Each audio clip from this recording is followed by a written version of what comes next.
El discurso del rei és una magnífica pel·lícula.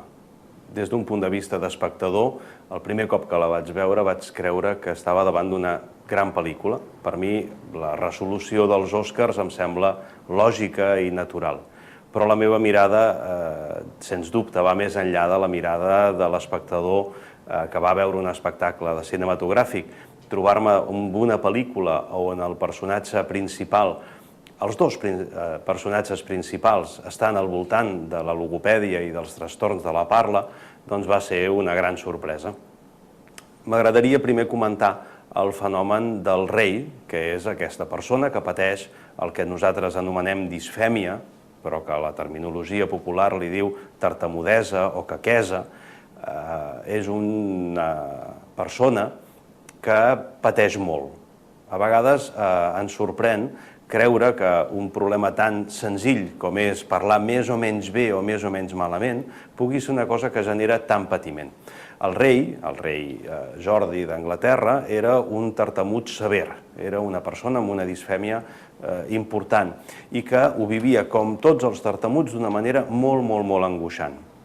Pensem que la tartamudesa és una patologia que afecta el ritme, la seqüència del parlar. Tots n'hem vist, i fins i tot en els acudits, i fins i tot en la televisió se'n fa broma, es converteix en motiu de burla que una persona s'enganxi al parlar o repeteixi algunes síl·labes. A nosaltres ens fa molta gràcia. Per ells és un grandíssim hàndicap, perquè veuen la reacció que té la gent i el menysteniment, el despreci que genera la tartamudesa al seu voltant. El rei, en la pel·lícula, ho expressa clarament. Hi ha una dada que és interessant, que és que el guionista de la pel·lícula és tartamut. Probablement la tartamudesa, el patiment que ha tingut aquest guionista, és el que ha fet que el personatge del rei sigui tan versemblant, tant amb l'aspecte de l'alteració que presenta, o sigui, la tartamudesa que fa l'actor, en Colin Firth, ho fa molt bé, està molt ben assessorat, però a més la vivència psicològica de la tartamudesa està molt ben representada. Per tant, al voltant del rei hem de dir que és una feina molt ben feta actoral, però també, diguéssim, del guió, de tota la representació que té la psicologia del personatge. Una persona que sap que és fill de la casa reial, que potser serà rei, tot i que inicialment no ho havia de ser, ho havia de ser el seu germà abdica i ell acaba sent rei, i acaba sent rei en un moment crucial de la història. Per tant, és un home amb molt de poder, amb una influència en el context polític europeu molt important, però que ell se sap molt dèbil i molt menys tingut per la seva manera de parlar. A l'altre cantó no em puc deixar l'altre gran personatge, el Quijote i el Sancho Panza de la pel·lícula, aquesta dualitat de personatges, que és el logopeda. El logopeda, el Lionel Locke, és un personatge real, no és inventat, és un senyor que pateix també un problema a Anglaterra, que és que ell és emigrant i que és australià, té un accent clarament australià i això també és motiu de menysteniment per part de la població anglesa. De fet, hi ha algun moment en la pel·lícula en què quan la relació entre el rei i el logopeda són una mica tenses en algun moment, el rei li tira en cara, vostè no és ni anglès, vostè és australià. I quan el Lionel Locke, que era un bon afeccionat al teatre, a fer d'actor, demana per participar en una obra de teatre de Shakespeare a Anglaterra, els que li fan el càsting li diuen que no, perquè vostè no té accent anglès. Mai hem vist, havia de fer de Rei Lear, i diu, mai hem vist un Rei Lear amb accent australià, i per tant no l'accepten. Per tant, tenim dos personatges amb psicologies complicades. Més enllà que un és tartamut i l'altre és logopeda, un és rei però no pot fer de rei perquè no té la imatge d'un rei poderós, i l'altre és un logopeda que també està mal vist perquè és un actor fracassat, que no pot fer d'actor i que és un emigrant a la metròpoli. Aquest joc entre tu ets poderós en una cosa però ets feble en una altra, i jo sóc poderós en una cosa però feble en una altra, els genera a la pel·lícula un discurs molt interessant. La disfèmia, la tartamudesa, la quequesa, és un trastorn que nosaltres l'entenem com un trastorn de la parla. Els logopedes, quan analitzem el llenguatge d'una persona, diferenciem molt clarament què és el processament de la informació, allò que passa en el cervell, en el món de les idees, quan preparem el missatge en el nostre cervell. Diferenciem la veu, que és el so que produïm amb les cordes vocals i que és on aguantem tot el discurs, i després diferenciem la parla, que diríem és l'articulació, la pronunciació dels diferents fonemes o el ritme que té la parla. La logopèdia diferencia clarament les malalties relacionades amb el primer tema, el llenguatge i el pensament, on podríem trobar, per exemple, què li passa a una persona gran o una persona que té un accident de trànsit o un accident vascular i té una lesió en el cervell que el deixa amb problemes per expressar-se. Tenim el que anomenem una afàsia.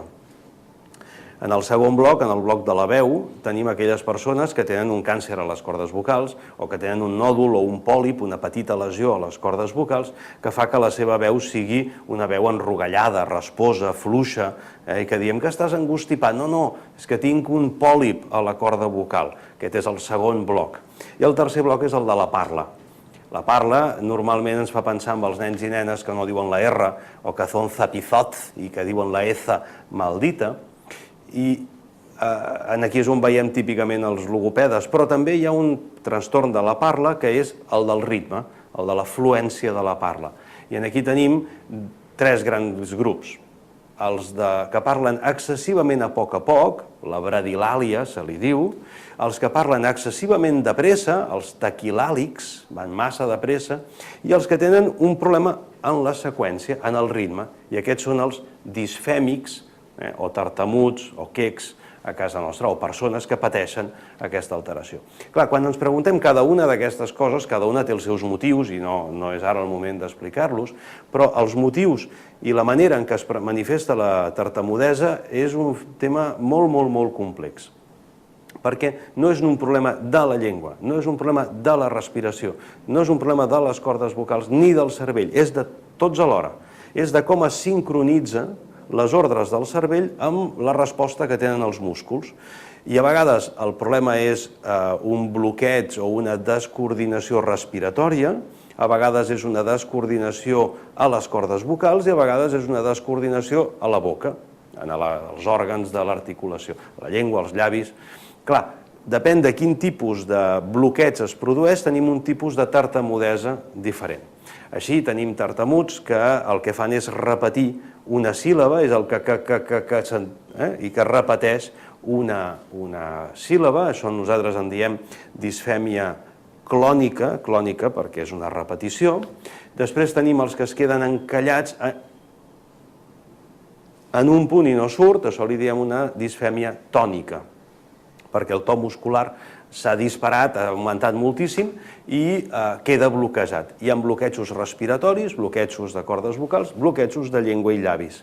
En el cas de Colin Firth, en el cas del paper que interpreta Colin Firth, del rei Jordi d'Anglaterra, es tracta d'una disfèmia tònica, ell no fa repeticions, sinó que fa aturades, i les fa bàsicament de cordes vocals. No el veiem gaires vegades que s'encalli amb alguna lletra, tot i que ell diu que sí, que hi ha alguna lletra que li costa més. Normalment són les oclusives, les T's, les K's, on, com que el fonema provoca una retenció de l'aire, ells augmenten aquesta retenció.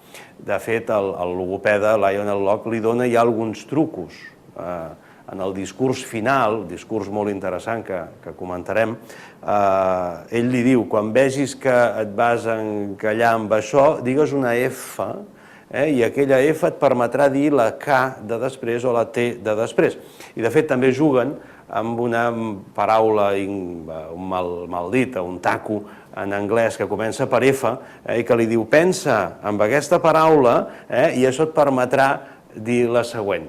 És una petita estratègia perquè el logopeda, lògicament, ha fet una molt bona anàlisi del problema que presentava el rei i va adequar el tractament al problema que tenia el rei. És molt interessant analitzar o discutir, que no tenim del tot clar, les causes de la tartamudesa, perquè és la gran pregunta quan una persona diu jo soc tartamut, digue'm per què és el que em funciona malament, què he fet malament a la vida, a què és degut això. La resposta és molt complicada i dissortadament la ciència no la té. El que tenim és unes quantes pistes. I podríem començar des d'unes pistes genètiques, darrerament s'ha sabut que relacionat amb una malaltia cromosòmica hi ha algunes famílies de persones disfèmiques que presenten una alteració, unes característiques cromosòmiques diferents. Podria ser que en aquest cromosoma 12 hi hagués alguna marca que predisposés a la tartamudesa. Després tenim unes teories essencialment neuropsicològiques, que són les que parlen d'una dificultat del control de la parla. Nosaltres, quan parlem, hem fet una planificació, unes ordres motores i un feedback auditiu. Quan tot això funciona, quan la planificació, l'execució i el control auditiu van ben relacionats, no ens encallem. Sembla ser que la majoria de les persones disfèmiques aquest control auditiu el tenen alterat. I, per tant, un bon entrenament auditiu podria ajudar a solucionar. Hi ha un exemple, a la pel·lícula hi ha un moment excepcional per mi, però jo crec que tothom pot tenir aquest record o aquesta valoració quan vegi la pel·lícula, que és el Lionel Locke li demana al rei que es posi uns cascos, li posa música orquestral a alta intensitat, li dona un micròfon, li dona un text de Shakespeare i li enregistra, li grava el seu discurs. Curiosament, quan té els auriculars posats a alta intensitat i llegeix, no s'encalla gens, i llegeix el famós fragment del To be or not to be de Hamlet, i el llegeix perfectament bé. Val a dir que avançat era aquest logopeda, que en aquella època tenia un sistema de gravar discs. Els discs de vinil, que nosaltres ja hem retirat pràcticament de circulació, ells el gravava. Li dona, el rei no ho vol sentir, i se'n va, enfadat, desapareix. I quan arriba a casa, o al cap d'un temps, posa aquell disc i s'escolta i no tartamudeja gens. La pregunta és, com pot ser que quan et poses un àudio a alta intensitat i, per tant, no controles la teva parla, el tartamut no s'encalla, no s'enganxa, justament perquè hem anul·lat aquest control auditiu. Algú podria pensar que ja tenim la solució de la tartamudesa, li posem uns cascos permanentment i, clar, no s'encallarien, però al anar pel carrer els atropellarien perquè no sentirien els cotxes i no podrien parlar amb l'altra gent. La tartamudesa és certament un problema per als logopedes. No tenim una causa absolutament clara i no tenim una solució absolutament clara. I quan en un paradigma mèdic una professió diu que no té la solució clara per una malaltia, ha de reconèixer que està en fals i que treballem i que intentem ajudar a les persones amb tartamudesa a millorar la simptomatologia, però no a curar la malaltia. Hi ha una tercera mirada, que és la mirada psicològica, que és molt interessant i que la pel·lícula també recull molt bé. Les persones que pateixen tartamudesa viuen amb molta ansietat, amb molta angoixa, la seva comunicació. Estan, cada vegada que van a parlar, el primer que pensen és m'encallaré, i començar una conversa creient que fracassaràs és la pitjor manera de començar-la. Els nivells d'ansietat, d'inestabilitat emocional són molt alts amb les persones amb tartamudesa. Tenim una pregunta, què és primer, l'ou o la gallina? Tens molta ansietat perquè ets tartamut o ets tartamut perquè tens molta ansietat? I això no s'ha acabat d'aclarir. Sabem, però, que tots els nens i nenes, tots els nens i nenes, al voltant dels 3, 4, 5 anys, tenen un problema de tartamudesa evolutiva. Tots els nens i nenes s'encallen una miqueta entre els 3, 4, 5 anys. Probablement és perquè el seu sistema neurològic, aquest de control auditiu, no està del tot perfeccionat i durant un temps es produeixen aquestes descoordinacions. Alguns d'aquests nens continuen sent tartamuts al llarg de la vida. La pregunta és, per què? Per què uns resolen aquesta disfèmia, aquesta tartamudesa evolutiva amb absoluta normalitat i ens en oblidem per sempre, i d'altres mantenen el símptoma. Les teories més psicològiques, si recordem, primer teories més cromosòmiques, unes altres més neuropsicològiques i aquestes més emocionals, diuen que si un nen en aquesta època dels 3-4 anys pateix una experiència vital dura, una separació, un canvi de domicili, el naixement d'un germà, és alguna cosa que potser nosaltres no entenem com a traumàtica, però que el nen la viu d'una manera traumàtica, pot ser que aquest símptoma, que és la tartamudesa, reculli, sigui la manera de manifestar el malestar emocional. I això podria ser una explicació, per mi, bastant acceptable com el desencadenant. Jo diria que una posició personal, teòrica, és que amb una base biològica, probablement sí que hi ha una base cromosòmica, sobre un funcionament neuropsicològic complex i delicat com és la parla dels humans, un fenomen com és un conflicte emocional pot provocar el desencadenament. Clar, llavors, quina és la terapèutica? La cromosòmica encara no la tenim. La neuropsicològica, aquesta sí que la tenim i de fet és la que executem la majoria de logopedes i de fet és la que en part utilitza el Lionel Locke treballant sobre el gest respiratori, sobre el gest articulatori, intentant flexibilitzar-lo i millorar aquesta coordinació, però també hi ha col·legues que aboguen, que proposen terapèutiques bàsicament psicologistes. Jo crec que, com va fer en Lionel Locke a la pel·lícula, una visió complementària entre un tractament més mecànic, respiratori, vocal, articulatori, i un enfoc psicològic probablement és el que donen millors resultats. Ho dic des del punt de vista de la clínica, però si anem a veure la pel·lícula, justament succeeix això. El procés de tractament que segueix Lionel Locke amb el rei té unes característiques. En Lionel Locke vol parlar de tot, vol poder revisar la vida del rei perquè ell sap que en la tartamudesa hi ha alguna cosa emocional que ha jugat. Però el rei i la reina encara no ho eren, de fet, era príncep de duc d'Edimburg, i la seva esposa, que després va ser la reina mare, li diuen no, aquí hem vingut per fer un tractament, res de vida personal. I ell d'entrada no ho vol acceptar, però al final diu, bé, doncs acceptarem aquestes condicions. De fet, hi ha tot un joc entre ells dos, quan es fa una aposta del shilling i el rei no porta el shilling, però li deu i li dona després. Ell, el logopeda, 2 vegades diu a la pel·lícula les normes són les normes i aquí les poso jo. Vostè és el rei, però aquí jo sóc el logopeda, aquí mano jo. Aquest és també un aspecte que cinematogràficament és bonic, és interessant. Inicialment el tractament no avança, perquè s'ha quedat en l'aspecte mecànic. Fan tots els exercicis de respiració, fan exercicis de veu, fan exercicis que avui els veiem i diem, mira, si això encara ho estem fent ara.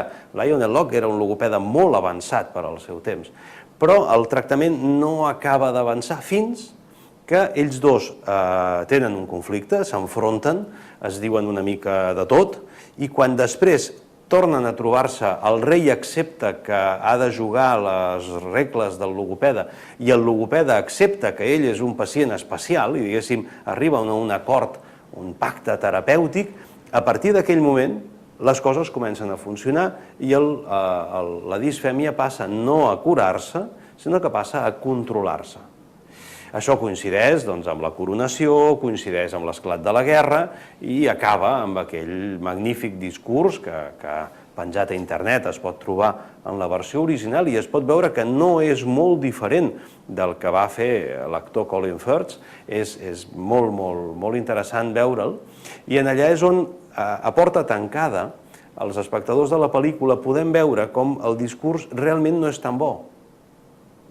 El discurs té moltes interrupcions que de veritat són perquè el senyor és tartamut i li costa dir la següent paraula i han d'obrir finestres en l'estudi on fan l'enregistrament i el logopeda estan allà fent gestos perquè respiri, perquè digui i l'ha d'anar acompanyant. Realment el rei encara té dificultats importants i el seu discurs encara és un discurs amb molts talls. Però una cosa meravellosa per mi de la pel·lícula és que l'espectador interpreta aquelles pauses no com un dèficit, sinó com una virtut. I ens trobem que un discurs que és lent i entretallat, en el context de la guerra, esdevé un discurs amb una força comunicativa impressionant. El que era un defecte esdevé una qualitat. I això és l'últim gran canvi que han de fer els tartamuts, que és entendre que la seva discapacitat, diguem-ho així, la seva malaltia, és una característica de la seva manera de ser i que han d'assumir que la seva manera de ser és ser tartamut, que poden intentar ser-ho menys, que poden intentar tenir una parla més fluida, però que ells són tartamuts, com un altre té els cabells rossos o com un altre és més alt i l'altre és més gras. Aquesta idea de que la tartamudesa no és una malaltia, sinó que és una característica i que el rei ja no la veu com una maledicció, sinó que la veu com una característica, com una propietat, és el pas que podríem dir que salva, no cura, però salva el malestar del rei. En la pel·lícula El discurso del rei o El discurs del rei en versió catalana, perdoneu, una recomanació, és una pel·lícula que s'ha de veure en versió original, perquè malgrat que els doblatges són molt bons, la interpretació d'en Colin Firth, poder veure els seus problemes de parla en llengua anglesa són molt interessants, la interpretació és molt bona, val la pena en llengua anglesa. Bé, doncs, en The King's Speech, en aquesta pel·lícula, podem veure un fenomen relacionat amb la tartamudesa que és interessant i que està lligat a la vivència de la malaltia. Les persones amb tartamudesa tenen una autoestima baixa, en general, sobretot quan van passant per la fase de no m'agrado, no me n'en surto, la gent no m'estima, no aconsegueixo la feina que vull tenir perquè a la que dic 3 paraules ja la gent no em vol seguir escoltant. El tartamut té la sensació de que els altres sempre se n'en riuen d'ell, i dissortadament a vegades és veritat.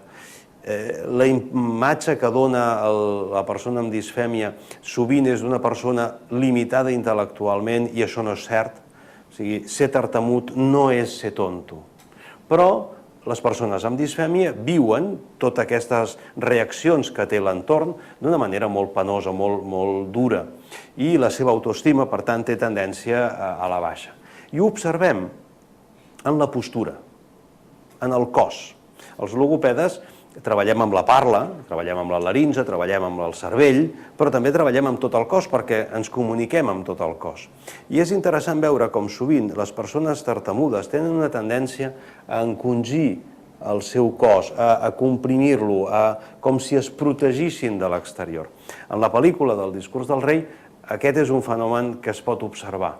Al començament no ens n'adonem, en Colin Firth el veiem i no veiem que està encongit, però és interessantíssim veure quan el rei acaba el seu gran discurs al final de la pel·lícula, quan surt de l'estudi d'enregistrament d'emissió, perquè s'emet en directe per tot l'imperi, per tota l'orba, i surt i el comencen a aplaudir els tècnics, els polítics, el seu cos va canviant, va creixent, es va estirant, es va eixamplant. És una interpretació magnífica, però que reflecteix de veritat aquest canvi que fa la persona disfèmica quan diu «soc disfèmic, és la meva manera de ser, no m'he d'amagar del món».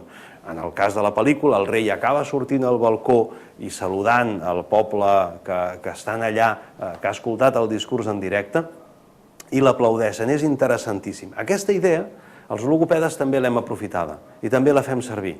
I des del primer dia li transmetem al pacient, a la persona que pateix disfèmia, li diem que ha de treballar amb el seu cos, que ha de ser capaç de comunicar amb el seu cos la seva manera de ser, el seu poder, les seves capacitats, i no representar amb el seu cos la seva minusvalia, perquè no ho és. La disfèmia és una característica molt molesta que quan és sever dificulta molt la comunicació, però que hem d'intentar disminuir la seva simptomatologia i assumir-la com una característica personal. The King's Speech és una gran pel·lícula. És una pel·lícula que és molt bona des del punt de vista cinematogràfic, i ho han reconegut els acadèmics de l'Acadèmia Americana amb els Oscars, però que des de la ciència també avalem. És una pel·lícula feta amb rigor des del punt de vista de la malaltia, amb rigor des del punt de vista del tractament, que acosta la malaltia i les seves solucions al públic en general, que la tartamudesa és una malaltia poc coneguda i per tant ha ajudat a difondre-la i el que en allà es veu és verídic, es pot creure, es pot tenir com a punt de referència. És una pel·lícula que tracta el tema també amb delicadesa, també amb una bona sensibilitat cap a les persones que pateixen aquest trastorn, i finalment que reconeix i que dignifica també la professió de logopeda. Lionel Locke era un logopeda sense títol, perquè en aquella època no hi havia títols de logopèdia, no era metge, però sabia molt bé el que feia. És una situació semblant a la que hem tingut al nostre país. Els estudis universitaris de logopèdia tenen escassament 15 anys, però hi ha logopedes treballant amb nens sords i amb persones afectades des de fa més de 200 anys en el sistema d'ensenyament públic a Catalunya. 200 anys. És molt de temps per una professió que existia, però que fins als anys 90 no ha rebut el reconeixement de carrera universitària. Personalment, va ser una pel·lícula que em va fer sentir molt orgullós de la meva professió i fins i tot jo diria que és una pel·lícula que fa venir ganes de ser logopeda.